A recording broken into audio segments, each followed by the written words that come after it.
శ్రీ గురుభ్యో నమ.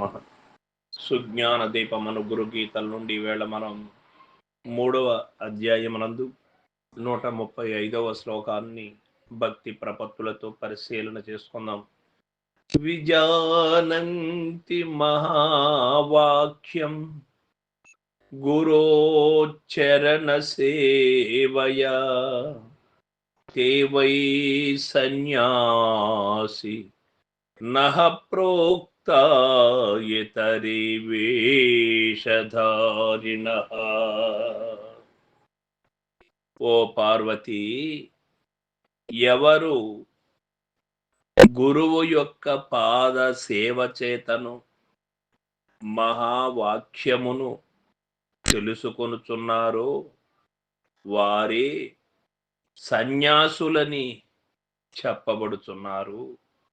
ఇతరులు వేషధారులే కాని సన్యాసులు కారు అని కరాఖండితముగా పరమేశ్వరుడు చెబుతూ ఉన్నారు. వేషధారణ వలన కాని, ఏ యొక్క ఆచరణల వలన కాని, ఏ ఇతరితర సాధనల వలన కాని నిజము తెలియబడదు. మరి నిజము తెలియబడాలి అంటే ఏం చెయ్యాలి? గురుముఖత విచారించాలి. గురువు యొక్క పాదములను బట్టి,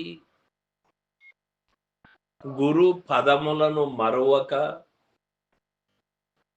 విచారించి నిజము తెలుసుకోవాలి. విచారణ ద్వారా మాత్రమే తెలియబడుతుంది. విచారణ కూడా ఎవరితో జరపాలి అంటే, నిజము తెలియనటువంటి విచారణ వలన కూడా మనకు నిజము తెలియబడదు. నిజము తెలిసినటువంటి మహనీయుల ద్వారా, వారు ఎటువంటి వారై ఉంటారు? ఉపనిషత్తులైతేనేమి, భగవద్గీత, భాగవత, రామాయణ, పురాణ ఇతిహాసాలైతేనేమి, సాధన చతుష్టయ సంపత్తి అయితేనేమి, అష్టాంగ యోగాలైతేనేమి, ఇవి అన్నీ కూడా వారు కరతలామలకముగా పరిశీలన చేసిన వారై ఉంటారు. వారికి తెలియబడి ఉంటుంది.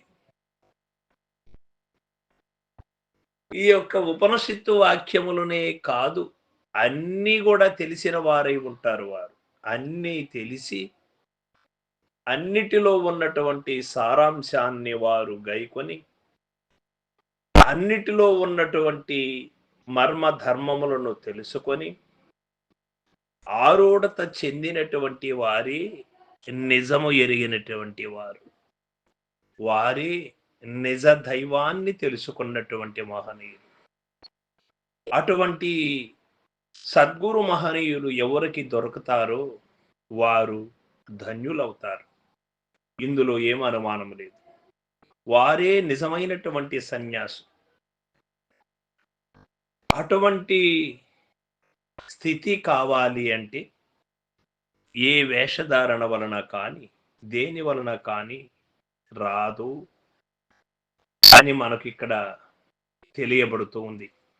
మహావాక్యములు ఏమి చెబుతున్నాయని మనం మాటల ద్వారా తెలుసుకోవడం కాదు, దాన్ని అనుభవపూర్వకంగా కూడా మనం తెలుసుకునే వాళ్ళైన వాడు నిజమైనటువంటి సన్యాసి అవుతాడు. సర్వం సద్గురు పాదార్పణమస్తు. జై గురుదేవ.